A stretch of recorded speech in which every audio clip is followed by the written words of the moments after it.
Have you ever noticed how everyone talks about saving their first $1 million, but nobody warns you about the brutal reality of saving your first 10,000?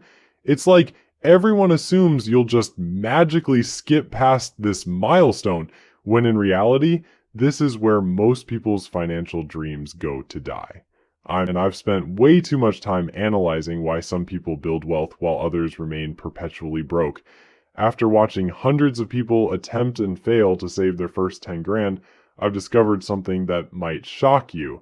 The problem isn't what you think it is. Most financial advice completely ignores the psychological warfare that happens in your brain when you're trying to save your first $10,000. They'll tell you to cut back on coffee and avocado toast, create a budget, and magically everything will work out. But they never mention the mental traps that will sabotage you at every turn, or why your own brain becomes your worst enemy the moment you start making real progress.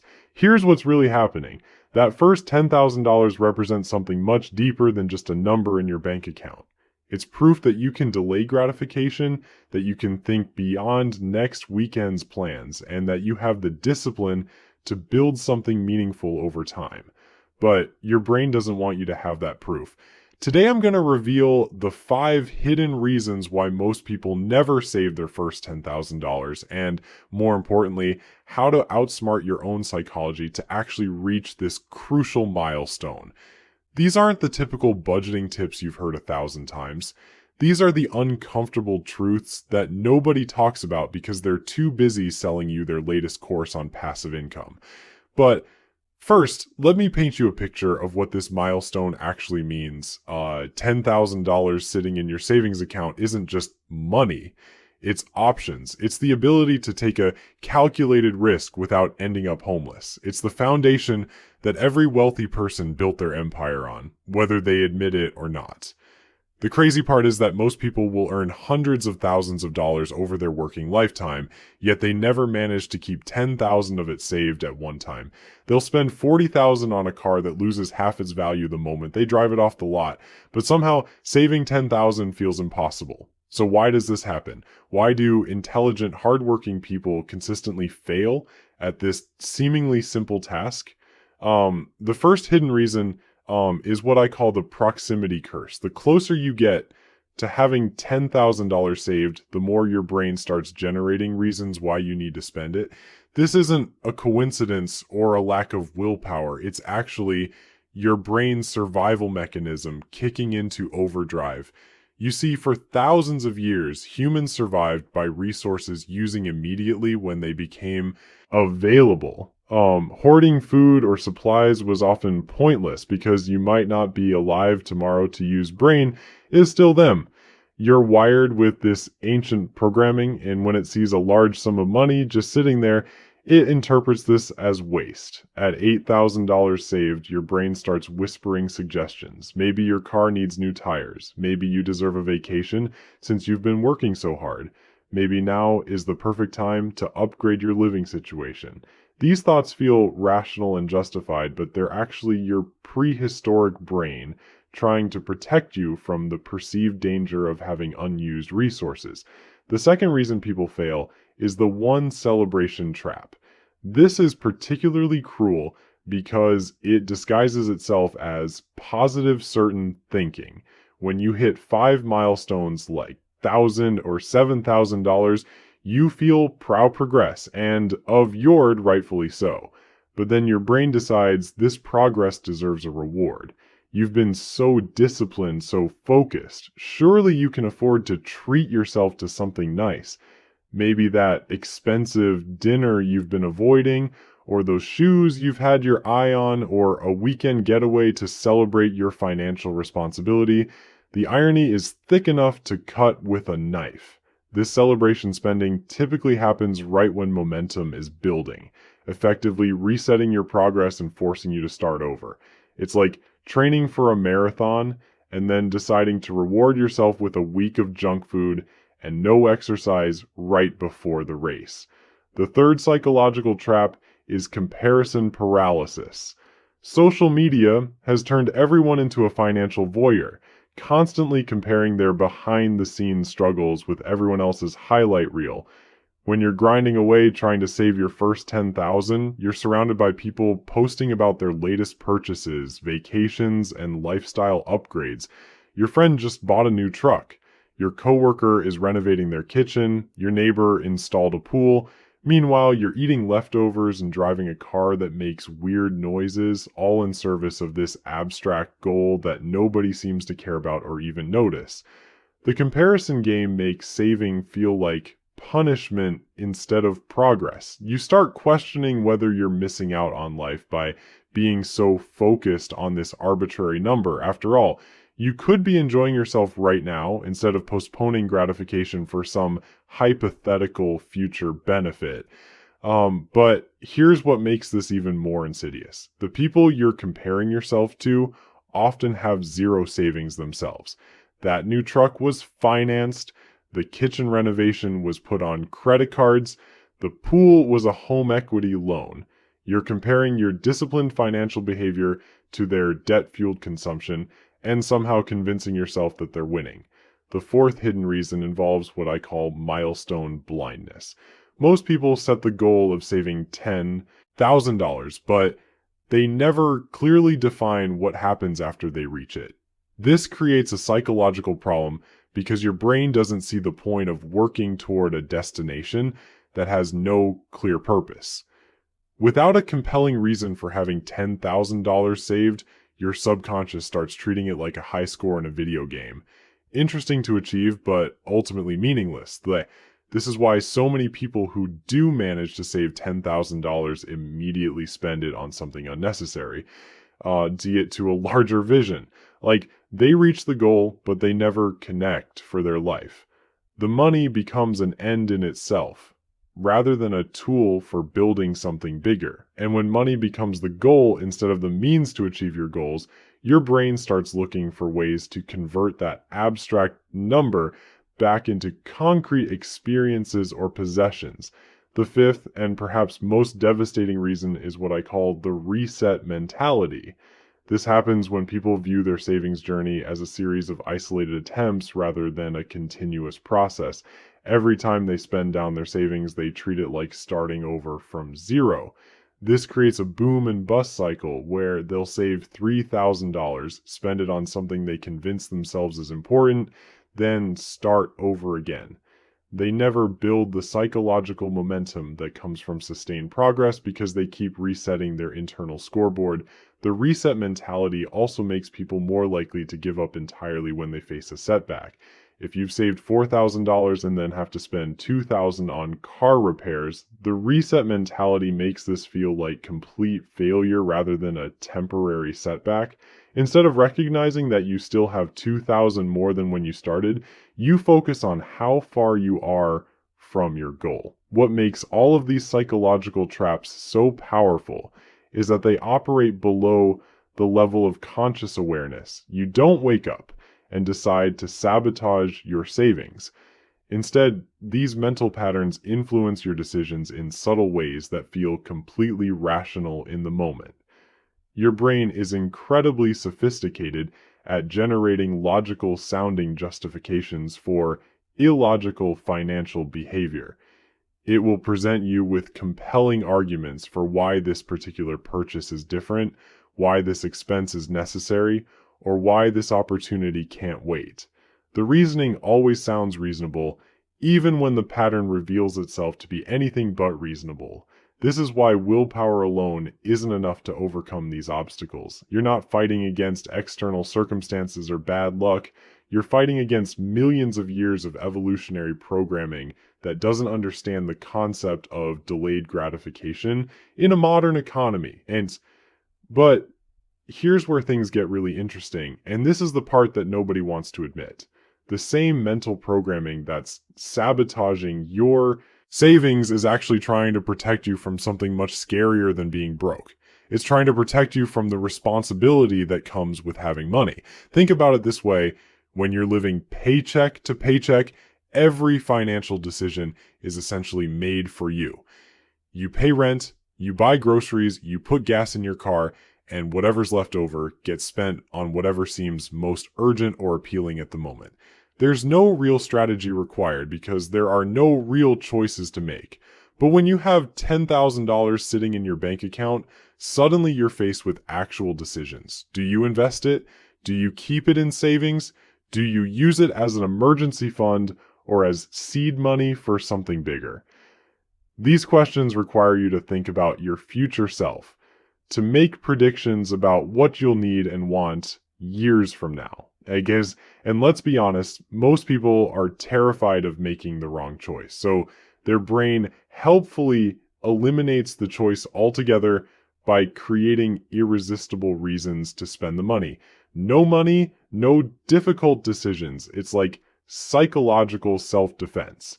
This is why you'll see people who are incredibly competent in other areas of their life completely fall apart when it comes to saving money.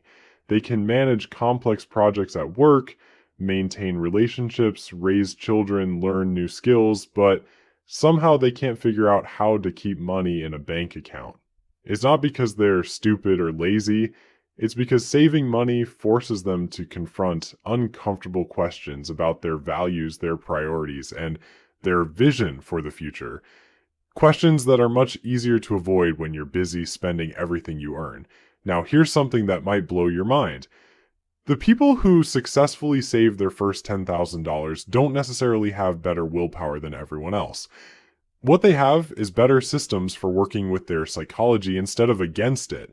They understand that their brain is going to generate reasons to spend the money, so they create barriers that make spending harder than saving. They automate transfers so the money disappears from their checking account before they can miss it. They open separate savings accounts at different banks to add friction to the spending process. But more importantly, they reframe what that $10,000 represents. Instead of seeing it as money they can't spend, they see it as proof of their ability to delay gratification. Instead of viewing it as a sacrifice, they treat it as an investment in their future options. This mental reframe is crucial because it changes the emotional experience of saving. When saving feels like deprivation, your brain will eventually rebel. But when saving feels like building something important, the same behaviors become sustainable and even enjoyable. The successful savers also understand that the journey to $10,000 is actually more valuable than the destination. The habits you develop, the discipline you build, the clarity you gain about what really matters to you, these byproducts are worth far more than the money itself. Because here's what happens once you prove to yourself that you can save $10,000. The next 10,000 becomes exponentially easier. Not because your circumstances change, but because your identity changes. You go from being someone who tries to save money to being someone who does save money. And this identity shift affects every other decision you make. You start naturally gravitating toward choices that align with your new identity as someone who builds wealth rather than someone who spends everything they earn. But let's address the elephant in the room. You're probably thinking that $10,000 doesn't buy what it used to, and you're absolutely right. Inflation has made this milestone less impressive than it was 20 years ago. But that's exactly why it's become such a powerful psychological test. In a world where $10,000 might not even cover a decent used car, choosing to save this amount requires you to think differently than most people. It requires you to prioritize abstract future benefits over immediate concrete pleasures. It requires you to bet on your future self in a way that most people simply won't do. The people who can't save $10,000 often use this inflation argument as justification for their spending. They'll say things like, "What's the point of saving $10,000 when that won't even buy a car?" But this completely misses the point. The value isn't in the purchasing power of the $10,000. The value is in proving to yourself that you can accumulate and hold on to a meaningful amount of money, despite every psychological and social pressure pushing you to spend it. And once you've proven this to yourself, everything changes. You start seeing opportunities that were invisible when you were living paycheck to paycheck. You start making decisions based on long-term consequences rather than short-term comfort. You start building wealth instead of just earning money. This is why the first 10,000 is so much harder than any subsequent 10,000. It's not about the money. It's about fundamentally rewiring how you think about money, time, and your future self. Most people never make this mental leap. They stay trapped in a cycle of earning and spending, never accumulating enough to change their options or their identity. They work for decades, but never build anything that lasts beyond their next paycheck. And the tragic part is that this isn't because they don't earn enough money. The average American will earn over $2 million during their working lifetime. $2 million, yet most of them will retire with less than $50,000 saved. The problem isn't income. The problem is that they never learn to work with their psychology instead of against it. They never developed systems to automate good decisions and make bad decisions harder. They never reframed saving as building instead of depriving. But here's the thing that gives me hope. Once people understand these psychological patterns, they can't unsee them. Once you recognize the proximity curse, you can't fall victim to it without knowing what's happening. Once you identify the celebration trap, you can celebrate your progress without sabotaging it. Knowledge really is power when it comes to personal finance, but only if you act on that knowledge. Understanding why you failed to save $10,000 in the past is only valuable if you use that understanding to change your approach going forward. The people who break through this barrier don't do it by becoming different people. They do it by designing systems that work with their existing psychology while gradually shifting their identity from spender to saver to wealth builder. And once that identity shift happens, the rest becomes almost inevitable. Not easy, but inevitable. Because when you see yourself as someone who builds wealth, you naturally make decisions that build wealth. So, well, what does this actually look like in practice? Let me tell you about two guys I know who perfectly illustrate this difference. The first guy is Jake.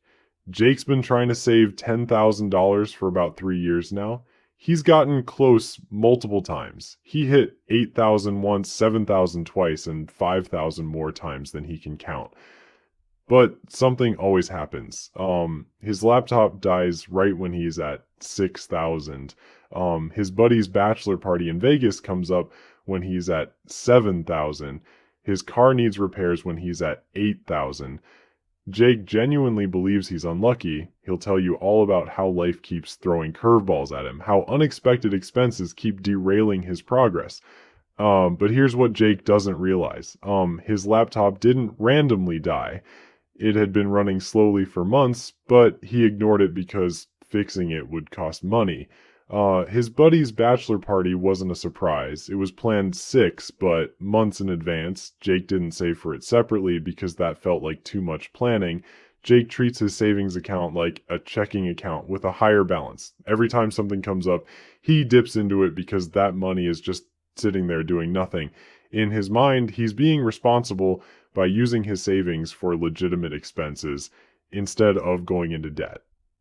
But what Jake doesn't understand is that he's caught in the reset mentality trap. Every time he spends his savings, he tells himself he'll just build it back up again. No big deal. He's done it before. He'll do it again. I guess, except each reset it gets a little harder because the disappointment accumulates, even if he doesn't consciously acknowledge it. Now, let me tell you about Marcus. Marcus saved his first $10,000 in 18 months, and he's never touched it since. Not because he hasn't had expenses come up. His laptop died too. His friends had expensive social events. His car needed repairs, but Marcus approached the whole thing differently from day one. When Marcus decided to save $10,000, he also decided what that money was for. It wasn't just an arbitrary goal or a general emergency fund. That $10,000 was his freedom fund. The money that would give him options if he wanted to quit his job, start a business, or take a calculated risk. He gave it a specific purpose that was more compelling than any short-term expense. But more importantly, Marcus set up what he called his buffer system. He had his $10,000 goal, but he also maintained a separate, smaller emergency fund for actual emergencies. When his laptop died, he used the emergency fund and then focused on rebuilding that buffer before adding more to his main savings goal. This might sound like the same thing, but psychologically, it's completely different. Jake saw one pot of money that could be used for anything important. Marcus saw two separate systems with different purposes. One was for building his future. The other was for handling life's inevitable surprises. The difference in their results wasn't about income, willpower, or luck. It was about understanding how their own brains worked and designing systems accordingly. Here's what most people don't realize about that $10,000 milestone. It's not actually about the money at all. It's about proving to yourself that you can think beyond next month. It's about demonstrating that you can make decisions based on your future self's needs, rather self's wants, than your current. Saving your first $10,000 isn't about becoming some financial guru or mastering complex investment strategies. It's about winning a psychological battle that most people don't even realize they're fighting. The proximity curse, the celebration trap, comparison paralysis, milestone blindness, and the reset mentality, these aren't character flaws or signs of weakness. They're predictable patterns that can be overcome once you understand how they work. The people who break through this barrier don't have superhuman discipline. They just design systems that work with their psychology instead of against it. Your future self is counting on you to be smarter than your current impulses.